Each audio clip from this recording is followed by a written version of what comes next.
I believe our job as educators is to help students find their passions at a really early age.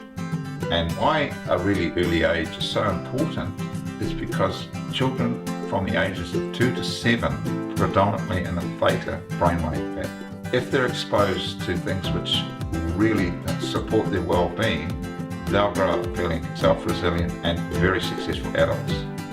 As adults, we often conform to other people's expectations. Children learn self-acceptance amongst their peers instead of things that they're really keen and interested in. The bottom line is we need to expose students to a range of experiences so they actually truly find out what it is that they want to do. We have an exercise which will help the students to find out what they're really passionate about.